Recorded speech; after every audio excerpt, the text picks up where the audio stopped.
May mga pagkakataon sa buhay na nararamdaman mong parang lumulutang ka sa gitna ng dagat, walang direksyon, walang angkla. Tumingin ka sa paligid at hindi mo makita ang malinaw na sagot. Ano ang susunod? Ano ang dapat kong gawin?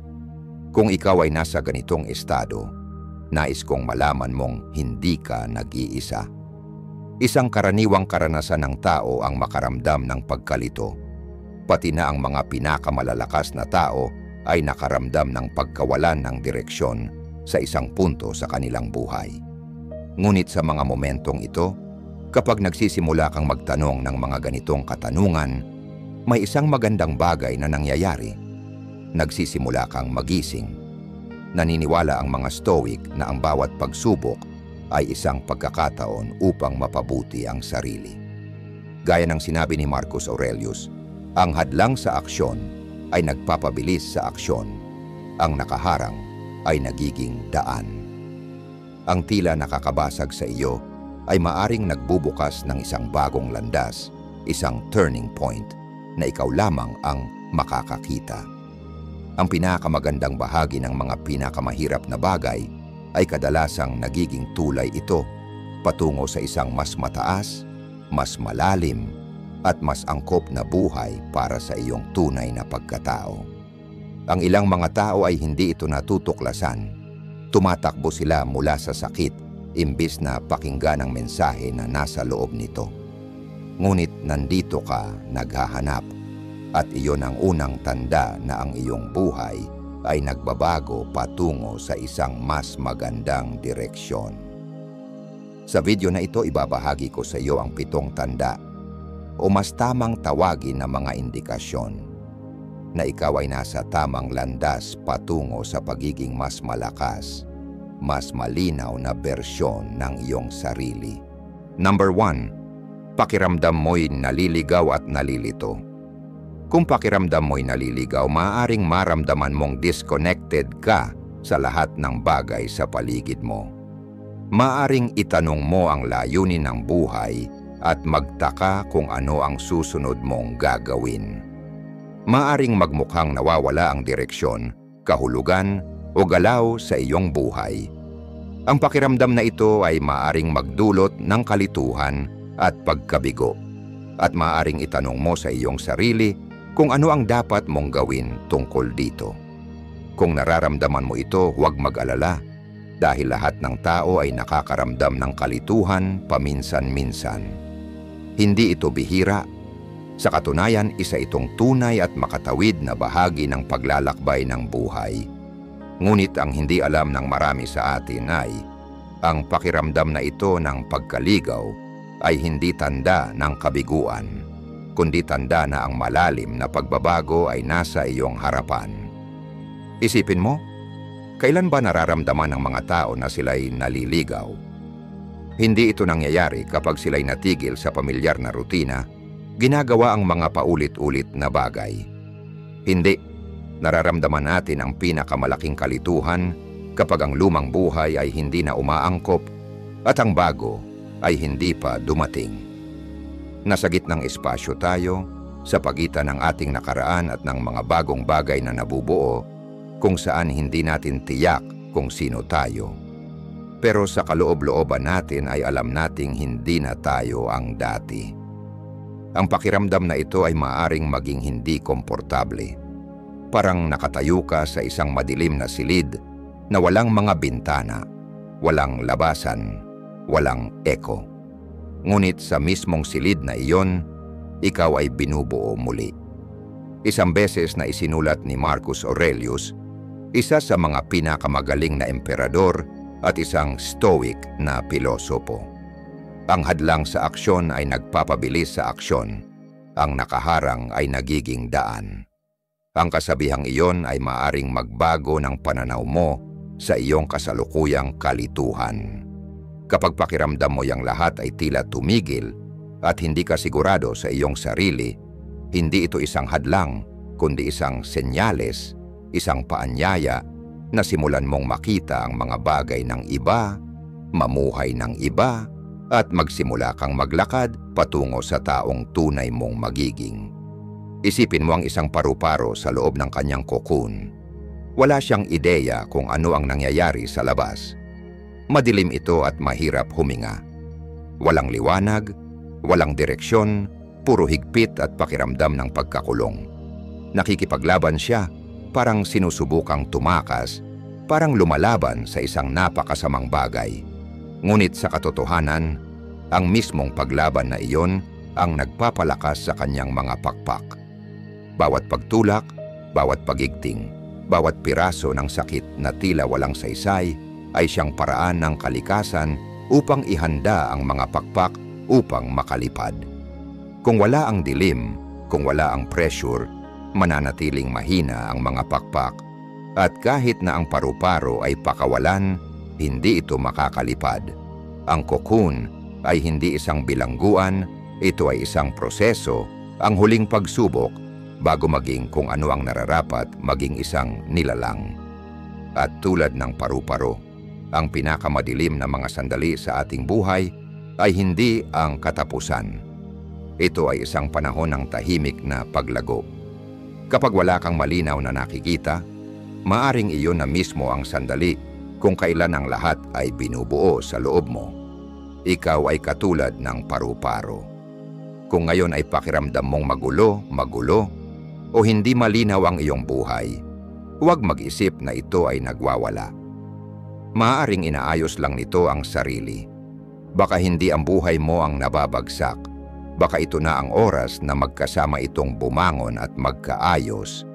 At kahit na hindi mo pa ito nakikita, ikaw ay nakatayo sa gilid ng isang bagay na mas maganda kaysa sa iyong inaasahan. Maraming tao ang dumadaan sa yugtong ito, tinatangkang bumalik sa kanilang mga dating zona ng kaginhawaan, sinusubukang takasan ang kalungkutan at kalituhan. Ngunit ang mga taong nananatili, ang mga taong nakikibaka sa kanilang mga pag-aalinlangan, sila ang madalas na lumalabas na pinakamalakas. Sila ang mga natututo maglakad sa dilim bago nila matutunan makita ang liwanag. Kaya, kung pakiramdam mo'y naliligaw, huwag magpanik, huminga ng malalim, hayaan mong huminto saglit at obserbahan ang iyong nararamdaman. Hindi ito ang katapusan, ito ang simula ng bagong kabanata. Isang kabanata kung saan hindi ka na lang basta-basta naglalakad ng walang malasakit, kundi namumuhay ng may layunin, kung saan titigil ka na sa pagiging dati mong sarili at magsisimula kang maging tunay mong sarili. At habang nagsisimula kang magbago sa loob, ang mundo sa paligid mo ay magbabago rin. Ang mga tao na minsan ay kasama mong maglakbay, maaring hindi na nandiyan. Magbabago ang mga relasyon mo, ang iyong circle ay maaaring lumiit. Ang kalungkutan na nararamdaman mo sa simula ay maaaring isang senyales na ikaw ay lumalago sa isang bagong direksyon. Kaya, ano ang mangyayari kapag nagsimula kang mawala ng mga taong dati ay malapit sa iyo? Tatalakayin natin ito sa susunod na bahagi. Number 2. Nawawala na sa iyo ang mga taong minsan ay malapit sa iyo. Walang madaling paraan para pakawalan ng isang taong mahalaga sa iyo. Ang malalapit na relasyon ay nagiging bahagi ng ating pagkatao. Maaaring ito'y kasintahan, matalik na kaibigan, o kasosyo sa negosyo.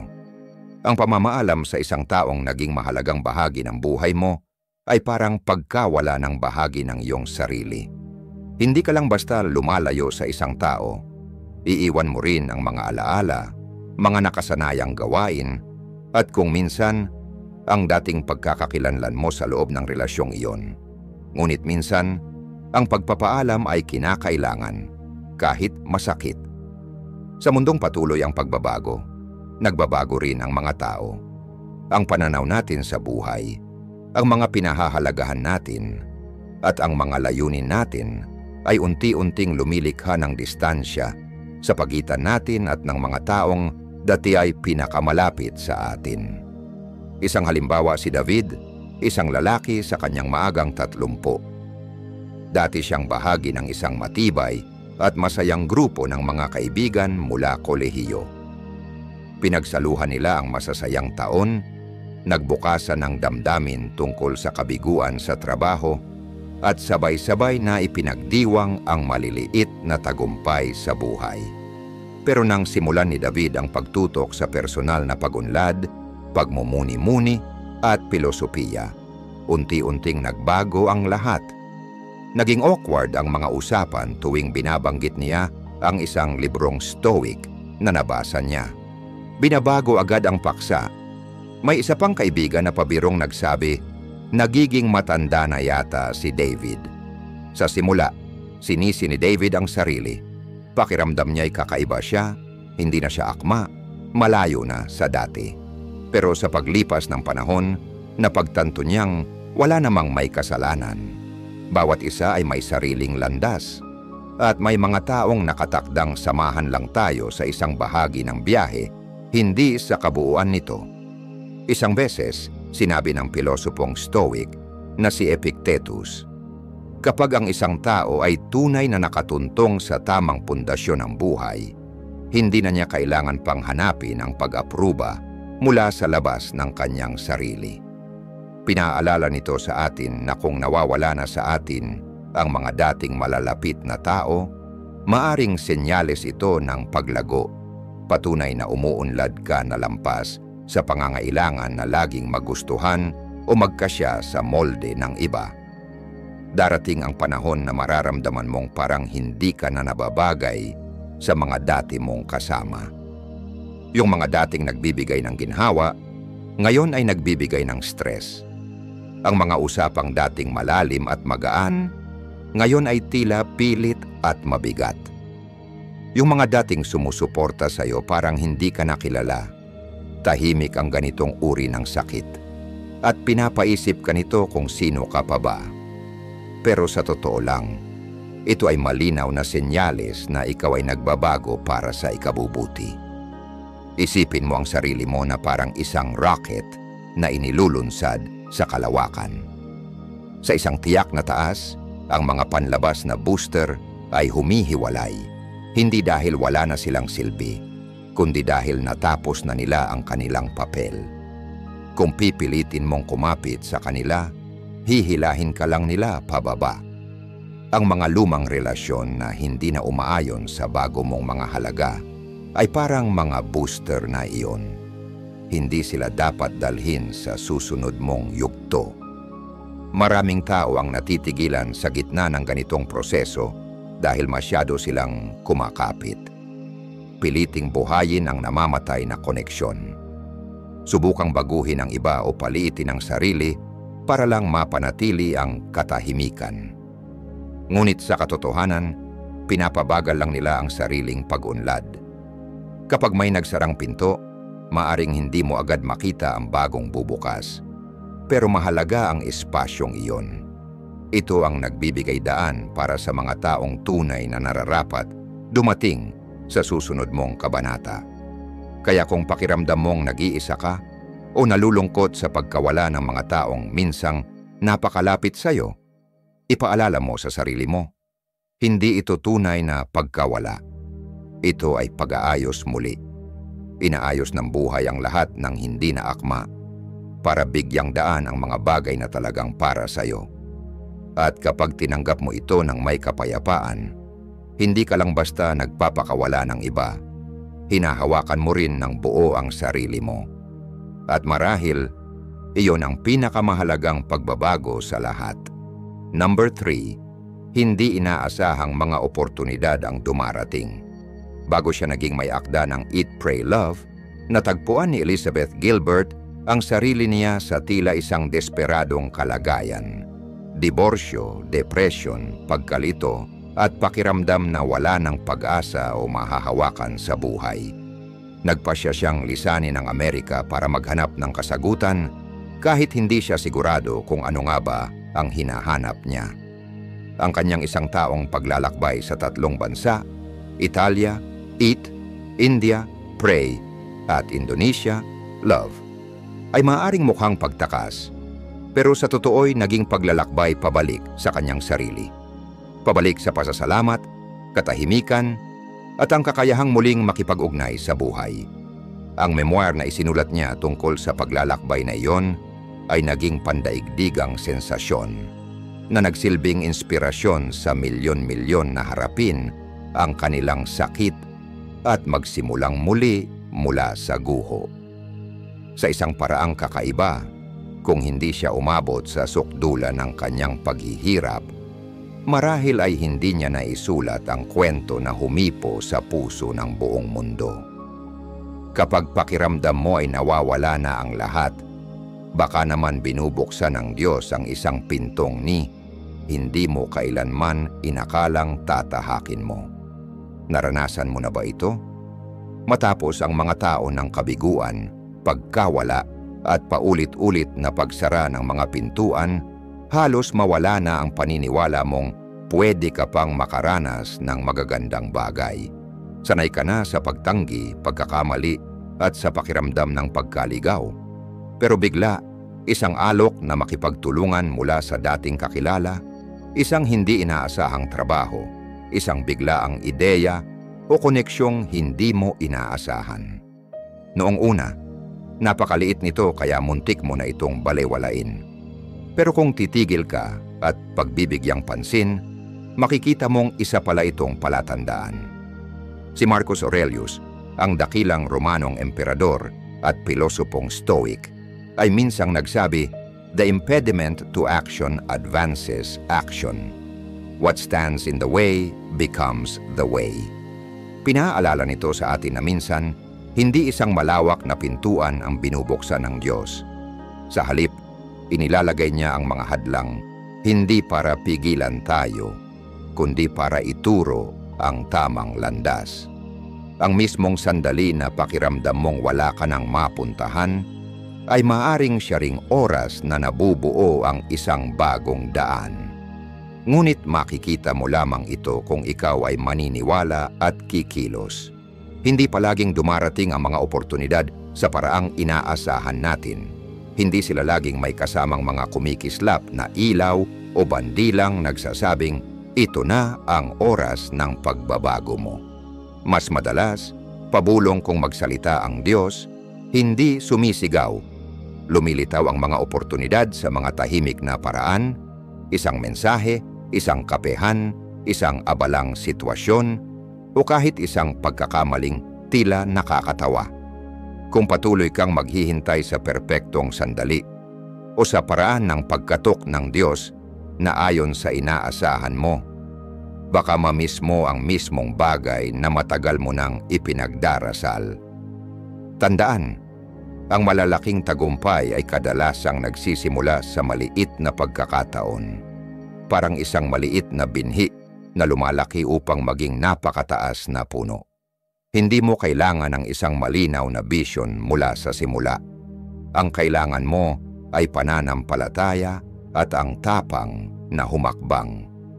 Kahit ang pinakamaliit na oportunidad, kung yayakapin mo ito at aalagaan, ay maaaring maging pintuan tungo sa isang lugar na hindi mo inakalang mararating. Sa totoo lang, maraming tao ang nakikilala lang ang kanilang golden opportunity. Kapag huli na, sasabihin nila, kung sinubukan ko lang, sana. Kung hindi ko lang tinanggihan ang meeting na yon.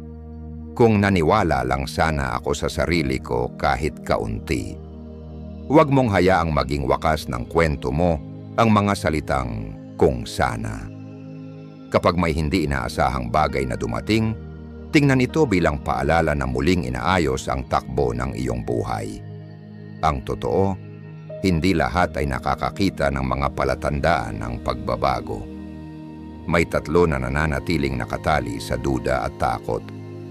Pero kung nagsisimula ka ng makakita ng mga pintong kahit bahagyang bumubukas, alamin mong tama ang direksyong tinatahak mo kahit hindi pa malinaw ang destinasyon. Ikaw ay ginagabayan. At kung isa kang taong may pananampalataya, tandaan mong hindi nakakalimot ang Diyos sa tamang panahon mo. Maaring iniisip mong perpekto na ang isang oportunidad, pero baka sinasabi ng Diyos na maghintay ka muna dahil may mas mainam pa siyang inihahanda para sa iyo. Minsan ang pagkaantala ay isang anyo ng proteksyon. At ang maliliit na hindi inaasahang bagay na napapansin mo, mga palatandaan yan na malapit na ang takdang oras. Kaya handa ka na bang tumawid sa pintong nagbubukas? Huwag mong hintayin ang kasiguraduhan. Kumilos na may pananampalataya. Maging matapang sa pagtuklas ng hindi inaasahan.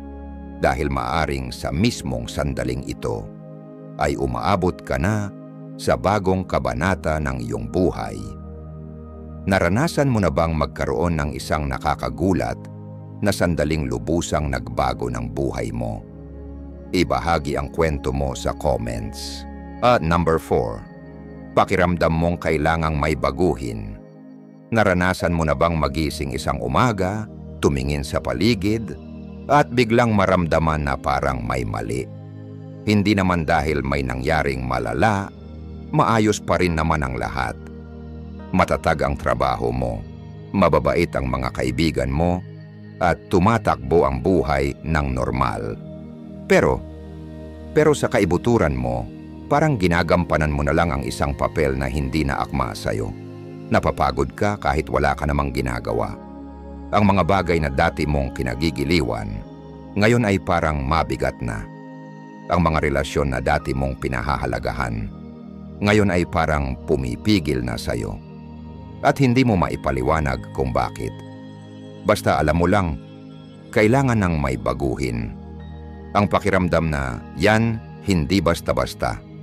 Isa yang senyales, isang panawagan mula sa mas malalim na bahagi ng pagkatao mo. Yung bahagi mong uhaw sa pag-unlad, gustong sumulong pa, at naghahangad na mabuhay ng mas totoo. Iyan ang iyong intuition. Iyan ang tinig ng kaluluwa mo. Maraming tao ang pinipiling huwag pansinin ito. Pinapaniwala nila ang sarili na, siguro face lang ito. O dapat maging thankful na ako sa kung anong meron ako. Hindi na dapat humiling pa.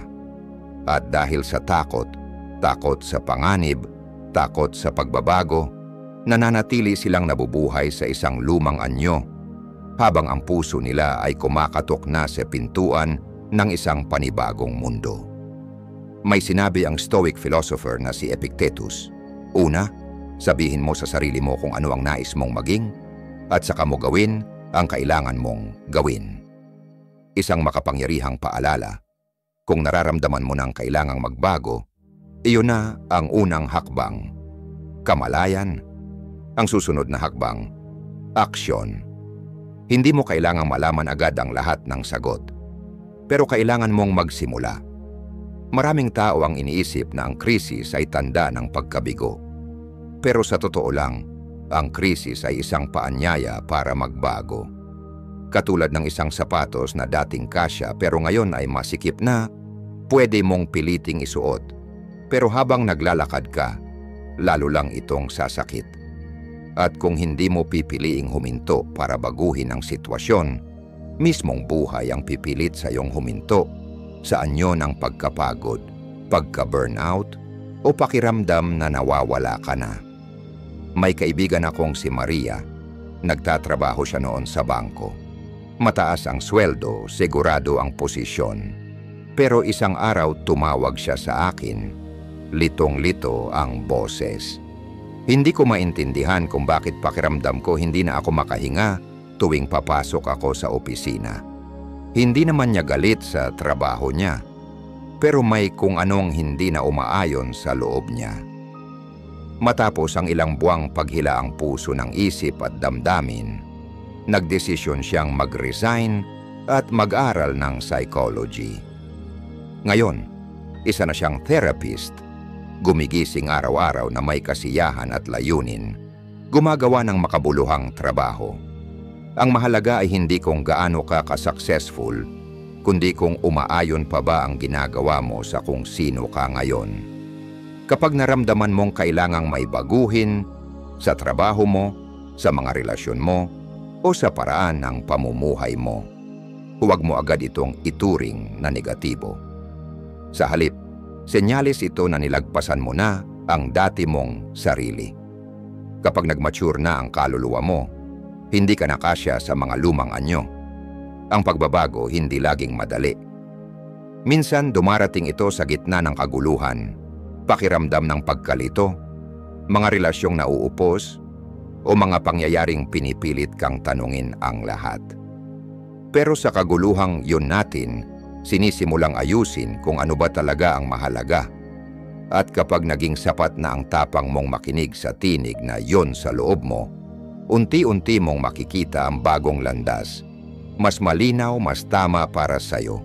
At tamang-tama ang dating. Maaring hindi mo pa alam ng buo kung ano talaga ang gusto mo. Ayos lang yan. Ang unang hakbang ay simpleng pagtanggap. Hindi ko na kayang magpatuloy ng ganito. Iyan ang simula ng kahit anong tunay na pagbabagong loob. At sa huli, tandaan mo, ang nararamdaman mo ay hindi random. Iyon ay ang katok ng isang mas magandang bukas, gustong pumasok sa buhay mo. Huwag mo itong patahimikin. Makinig ka, magtiwala, at gumawa ng isang matapang na hakbang kahit maliit, isang hakbang patungo sa buhay na karapat-dapat talaga para sa'yo.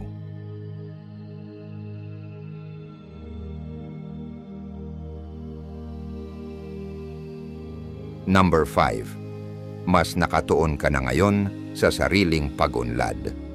Ang pag-aaral kung paano mo mapapabuti ang sarili ay maaring magdulot ng makapangyarihang pagbabago sa personal at profesional mong buhay. Hindi lang nito pinapataas ang antas ng kaligayahan mo, pinapalakas din nito ang iyong mental na kalusugan, pinapalalim ang mga relasyon, at ginagawang mas totoo ang mga ito. Kapag aktibo mong pinagtatrabahuhan ang iyong personal na pag-unlad, mas nauunawaan mo ang iyong sarili, ang mga lakas mo at ang iyong mga kahinaan. At mula roon, titigil kang parausan lang ng agos ng buhay. Ikaw na ang hahawak ng manibela. May isang bagay na pare-pareho sa mga taong tunay na nabago ang buhay para sa mas maganda.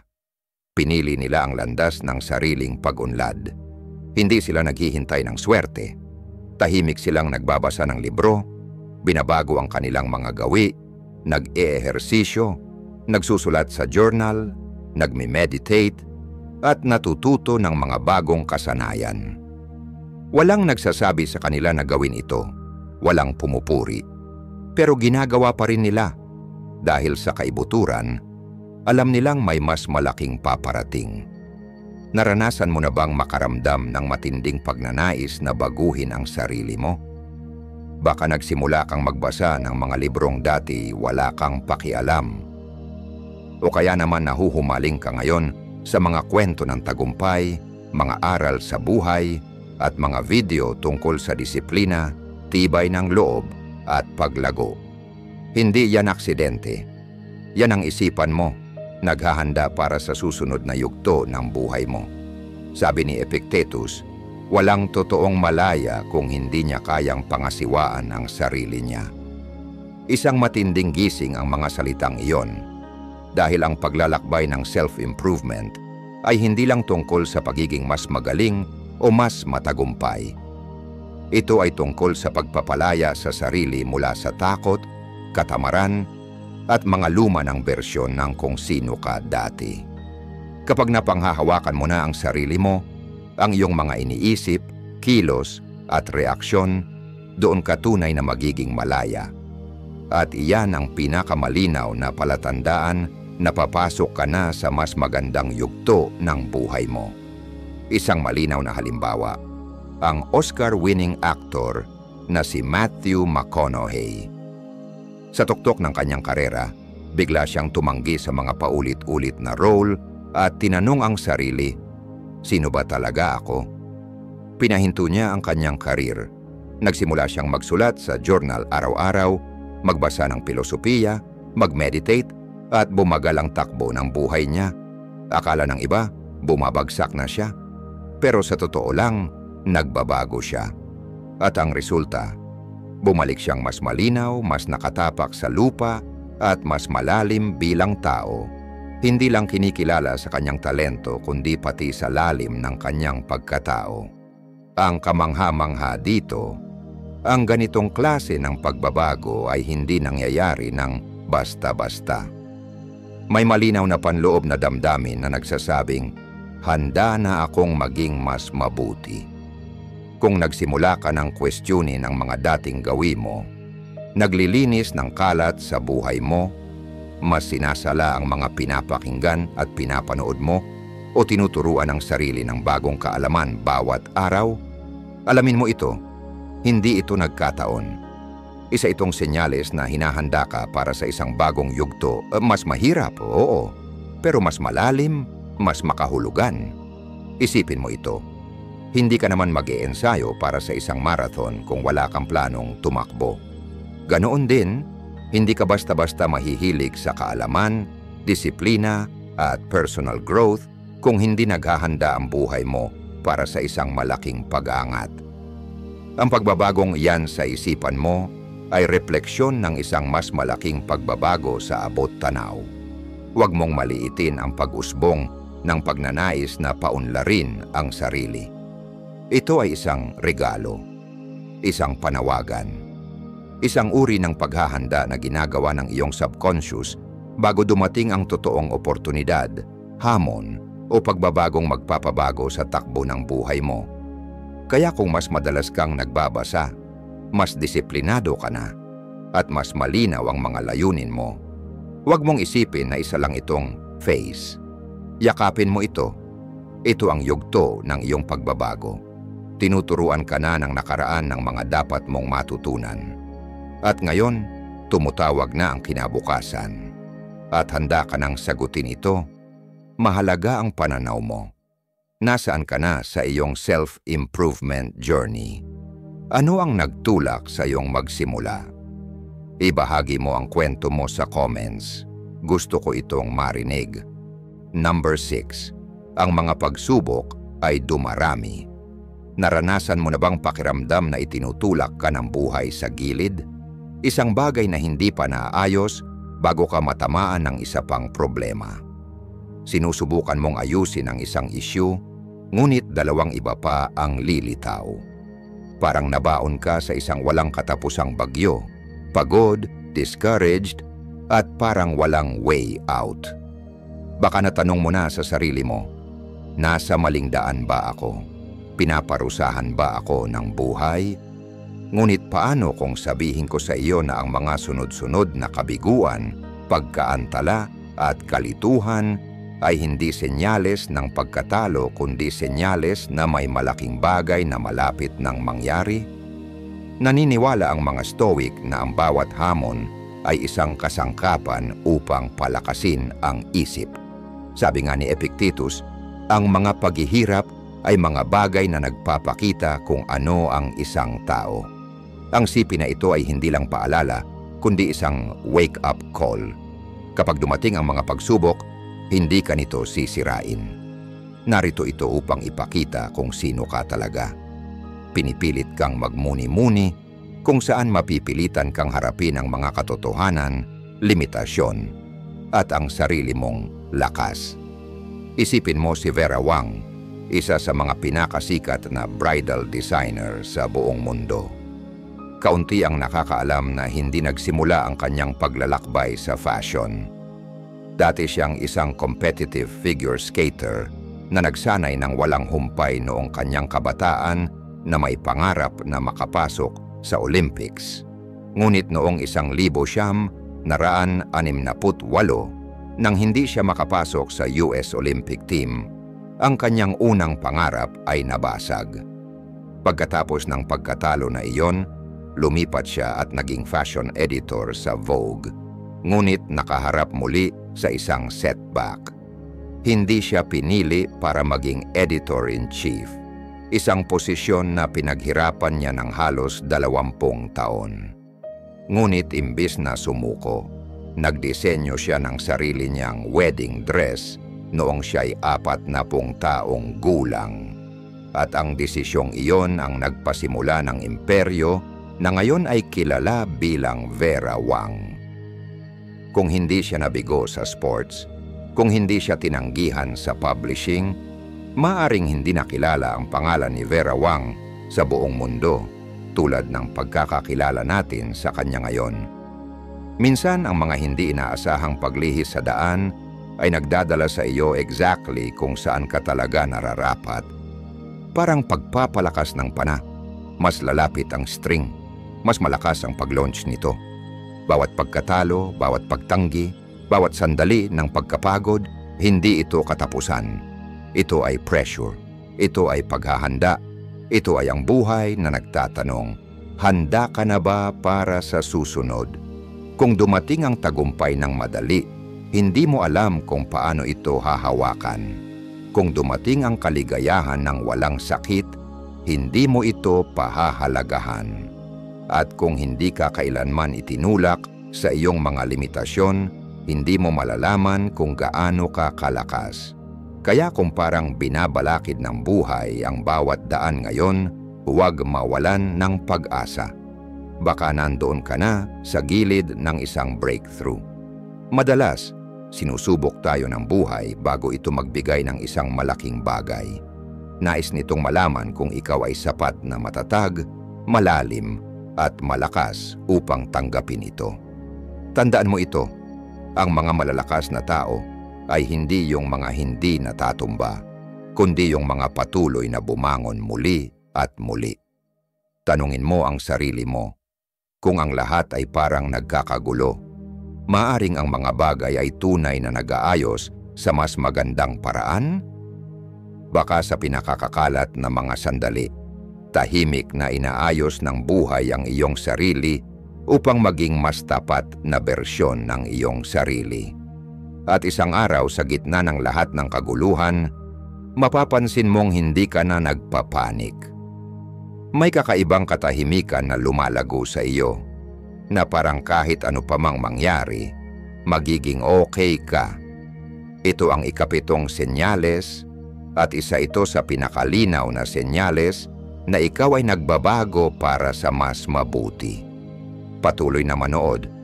Baka ito ang magbago kung paano mo tinitingnan ang buong buhay mo.